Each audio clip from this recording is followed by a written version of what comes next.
magandang buhay at mabuting tao. Isang mapagpalang araw sa ating mga mag-aaral. Ngayon ay simulan natin ang ating aralin sa araw na ito. Tara, samahan niyo ako sa ating classroom para masimulan natin ang ating aralin sa hapong ito. Tara na! Maligayang pagbabalik sa ating classroom.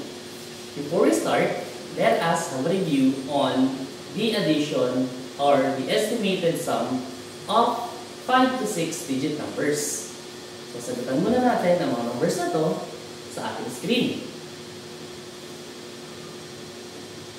Pause muna yung video and then afterwards, kung may sagot na kayo, i-check natin kung tama ang inyong mga kasagutan. Here is our problem for today.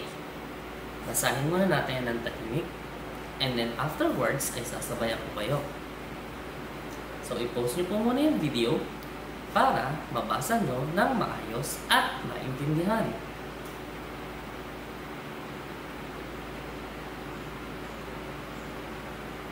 Let us read it all together. During the vegetable harvest season, Danilo's farm harvested 56,643 kilograms of cauliflower, and Angelo's farm harvested 34,221 kilograms of the same kind of vegetable. Estimate the difference of the kilograms of vegetables harvested by Danilo's farm and Angelo's farm. I-analyze muna natin yung ating problem. What is asked in our problem po? Tama po. We are looking for the estimated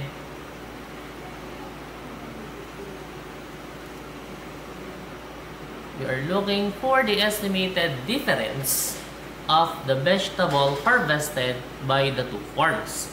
So, nandiyan na naman yung ating word na estimated. Muli, grade 4, pag sinabing estimated, niraround muna natin yung numbers sa kanyang highest place value before we perform the operation. How about the given numbers? When it comes to the given numbers, we have 56,643 kilograms and 34,221 kilograms for Angelo's farm. Tama po. Meron tayong dalawang farm land and they both planted cauliflower. The first one is for Danilo's farm land and the second one is for Angelo's farmland. So, meron na tayong dalawang given number. How about our operation to be used? For our operation, we have the word clue, difference. Ano ba ang ibig sabihin ulit pag difference? Tama po ulit. When we say difference, we are performing the subtraction operation or process. Kaya, pag sinulat natin ang ating number sentence, we will first write the bigger number which is 56,643 minus 34,221 is equal to n. Kaya lang, hindi pa yan ang ating final na number sentence kasi ang hinihingi sa atin ay estimated. So, kailangan nating i-round muna yung ating dalawang given numbers sa kanyang highest place value para makuha natin yung ating final answer. So, tingnan natin. So, kopyahin muna natin yung ating title ng ating lesson sa ating notebook para may notes tayo. And then, let us try to answer our problem. These are the two given numbers.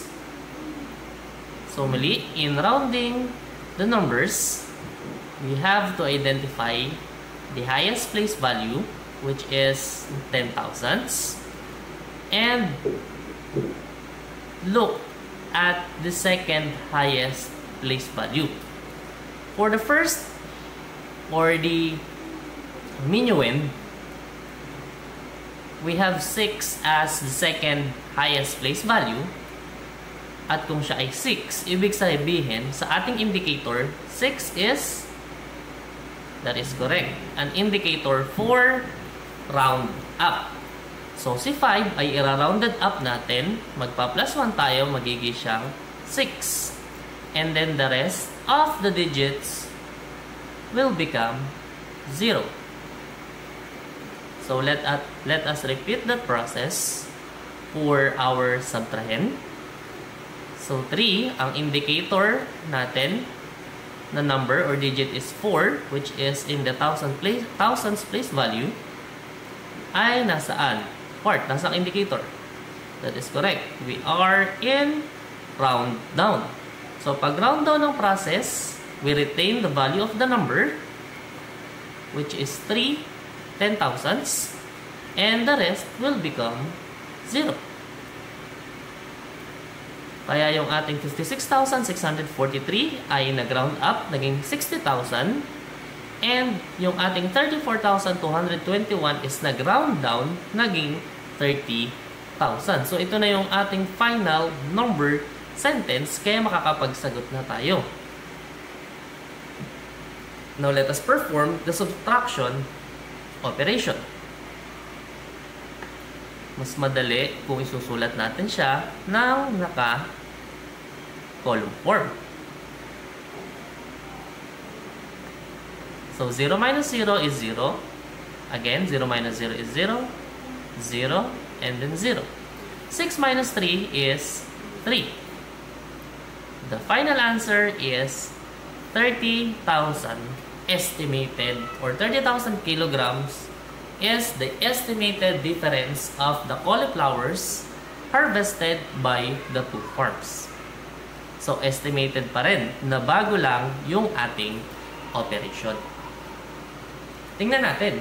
Kayo naman ang magsagot ng ating examples number 2 hanggang number 5. So, balikan natin yung ating process. Bago ko sa inyo ipakita yung items 2 hanggang 5, here are the steps in rounding or estimating the difference between 2, 5 to 6 digit numbers. Muli, sa inyong notebook ay kopyahin natin yung ating steps to follow. For number 1, we have to identify the digit with the highest place value. So kung 5-digit number siya, ang ating highest placed value is 10,000. And if that is, or the given number is a 6-digit number, we are looking for the 100,000 place value. For step 2, we have to round off the number to the largest or the highest place value. Paano yun? Siyempre, titingnan natin yung kasunod na or yung mas mababa ng isa na place value. Kung nasa 0 to 4, that is round down. And kung nasa 5 to 9, that is round up. Kung round down, wala tayong gagawin sa number. And then the rest will become 0. Kung round up, yung ating highest or largest place value number ay magdadagdag ng isang number or magpa-plus 1. And then, the same with round down, lahat ng katabi niyang number ay magiging 0 na. For the third step is to subtract the rounded numbers to get the estimated difference. So, mas madali na ilagay natin sa column form para makita natin yung pagkakatapat-tapat or alignment ng place value at hindi tayo malito doon sa ating difference or doon sa ating final answer. So, pakikopya nyo po sa inyong notebook yan. Pakipost na lang yung video. And then, testingin natin or let us test kung naintindihan ninyo yung ating steps. So, let us have number 1.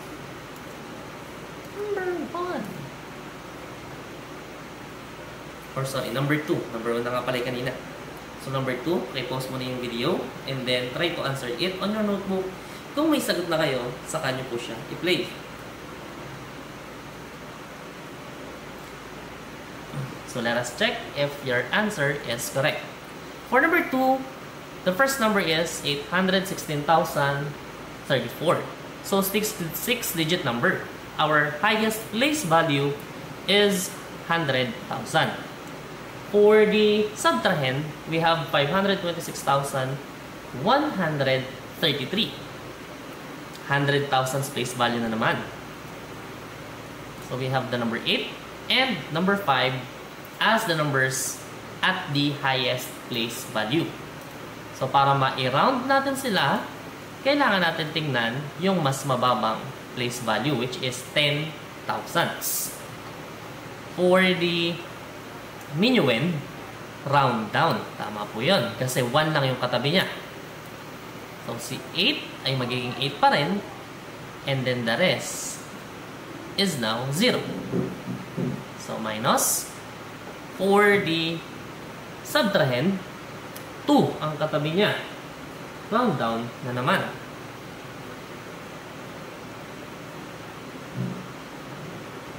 So yung 5 ay 5 pa rin. And then the rest is 0. So we have this number sentence na. 800,000 minus 500,000. So step 3, sulat natin ng naka-column form para hindi po tayo malito sa kanilang alignment. 800,000 minus 500,000. 0. 8 minus 5. 3. The final answer is 300,000. Parehas po ba tayo ng sagot?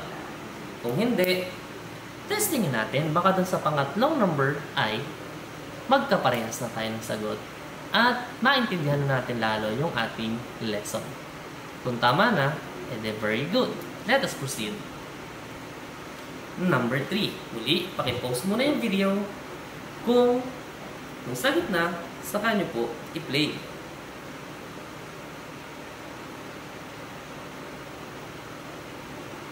For number 3, let us answer. The first, or the minuend, is 514,091. And for the subtrahend is 211,966. Identify muna natin yung digit na nasa highest place value. For the minuend, we have 5 sa 100,000 place value. And for the subtrahend is 2, again, na nasa 100,000. Ano kaya ang gagawin natin? Round up o round down? Tama po, parehas na round down yung ating gagawin. Kasi ang katabi nilang number ay parehas na nasa indicator ng round down. Ulitin natin. 0, 1, 2, 3, 4 ay round down. And 5, 6, 7, 8, 9 ay round up. Muli yung indicator na katabi ang tinutukoy natin. Hindi yung highest place value digit. Yung katabi niya. So 1 ay nasa round down. Si 1 ulit ay nasa round down. Kaya yung ating 514,091 ay i-round down natin. 5 pa rin ang mayayari sa kanya. At yung lahat ng katabi niya ay magiging 0 na. For the subtrahend, 2, 1 or 1 pa rin yung katabi niya. So, round down na naman. So, isulat natin ng nakatapat na in column form. Kaya, pwede na tayong mag-subtract for number 3. 0 minus 0, 0 minus 0, 0 minus 0 equals 0, equals 0, equals 0.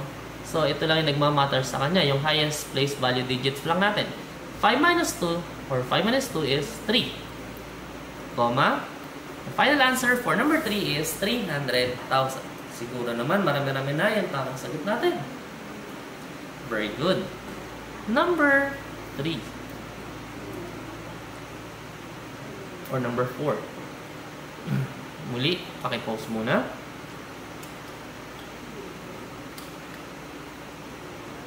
And let us answer kung may sagot na. 875,117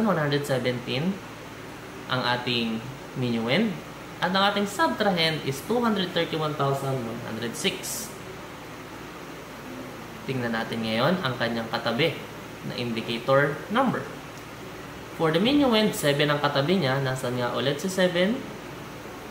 Tama. Nasa round up. So, si 8 magdadagdag ng isa. Magiging 9.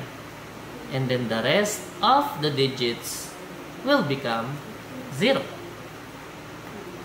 Kasunod po ba? For the subtrahend, si 3. Nasaan si 3? Si 3 ay nasa round down. Tama po yun.